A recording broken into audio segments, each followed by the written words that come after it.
Renata Lopretti e o repórter cinematográfico Lucas Lewis, que estão nos Estados Unidos, foram até a Filadélfia. Vamos para lá então, ao vivo? Renata, boa noite para você. Eu vejo que você está diante de um prédio simbólico para os americanos. Isso, Bruno, boa noite para você, boa noite para todos. Eu falo tendo atrás de mim o Independence Hall, edifício de onde saíram em meados do século XVIII, tanto a Declaração de Independência dos Estados Unidos, quanto, alguns anos depois, a Constituição que rege a sociedade americana até hoje. Mas não é só a história que trouxe a gente para cá há 4 dias da data oficial da eleição. Tem bons motivos, tanto para Kamala Harris quanto para Donald Trump terem decidido fazer na Pensilvânia, o estado do qual a Filadélfia é a maior cidade, eventos na segunda-feira, último dia da campanha.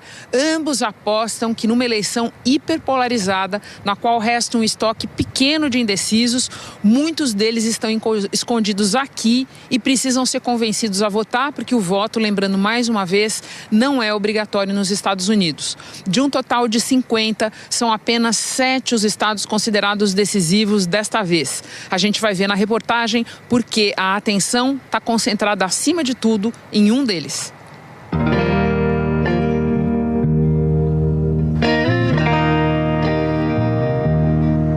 O mais decisivo dos estados decisivos. Assim é considerada a Pensilvânia, com seus 19 delegados no colégio que vai escolher o próximo ou a próxima ocupante da Casa Branca. E por lá as pesquisas de intenção de voto não permitem cravar nada.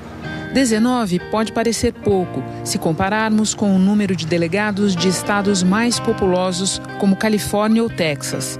Mas a história recente mostra que tem sido crucial vencer na Pensilvânia para levar o prêmio principal.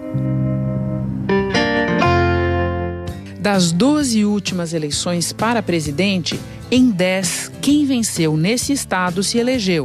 E nas últimas 8, quem levou a Pensilvânia levou também Michigan e Wisconsin. Os 3 somam 44 delegados.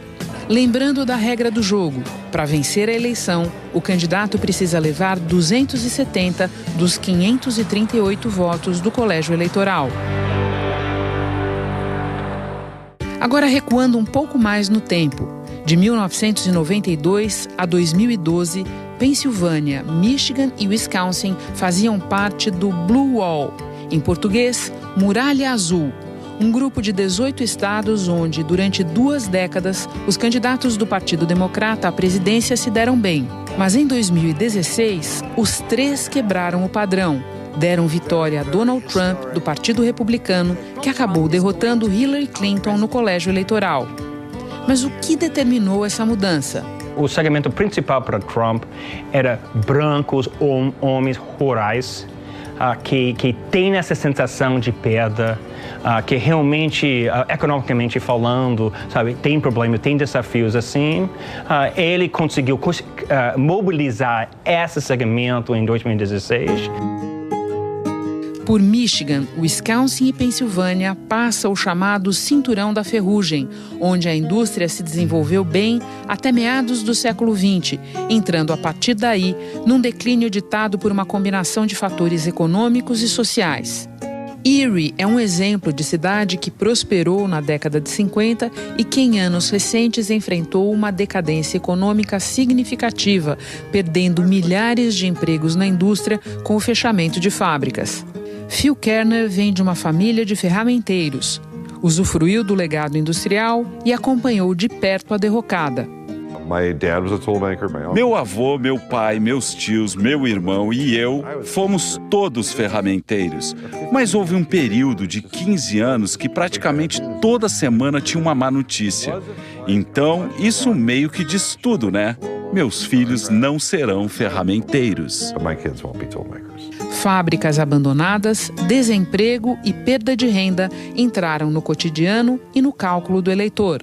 A história do Cinturão da Ferrugem explica só parcialmente a Pensilvânia, um estado onde se misturam realidades bem diferentes. Regiões industriais, algumas decadentes, outras prósperas, grandes cidades e também áreas rurais. Aqui, democratas e republicanos disputam voto a voto. Por um lado, você tem dois grandes centros, cidades, Pittsburgh e Filadélfia, que tendem a ser azul, tendem a ser mais democratas assim, como cidades. Tem um eleitorado muito mais diversificado, diverso assim, muito mais minorias do que brancos. Representa essa América. Por outro lado, o resto do estado é extremamente trumpista. Extremamente rural, é muito mais branco. É uma parte do estado que pensa sobre o passado, enquanto essas áreas mais azuis, essas grandes cidades, essas populações olham para frente, olham para o futuro. Então é assim, Pensilvânia é América, e a América é Pensilvânia. Por isso, as campanhas de Kamala Harris e Donald Trump consideram a Pensilvânia estratégica. A busca por voto é focalizada, cada um dos candidatos concentrado em segmentos do eleitorado em tese mais disponíveis para os democratas ou para os republicanos. O estado foi visitado pelos dois candidatos quase 50 vezes neste ciclo eleitoral. As campanhas investiram pesado na Pensilvânia. De acordo com uma empresa de monitoramento de anúncios, o gasto geral de candidatos a diferentes cargos deve chegar a $1 bilhão, metade desse valor correspondendo a anúncios de Trump e Kamala. Mas será que existe algum caminho para chegar à Casa Branca sem passar pela Pensilvânia? É muito difícil, ou seja, a Pensilvânia é tão importante.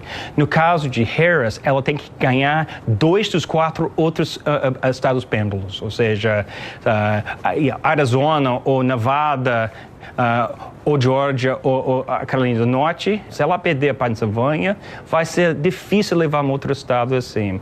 Por outro lado, o Trump, se ele perder a Pensilvânia, ele tem que ganhar ou Wisconsin ou Michigan.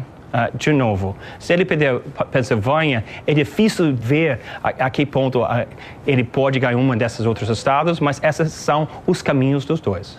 Resumindo, sem a Pensilvânia fica difícil. Fica difícil. Sempre há uma chance, mas fica difícil sim.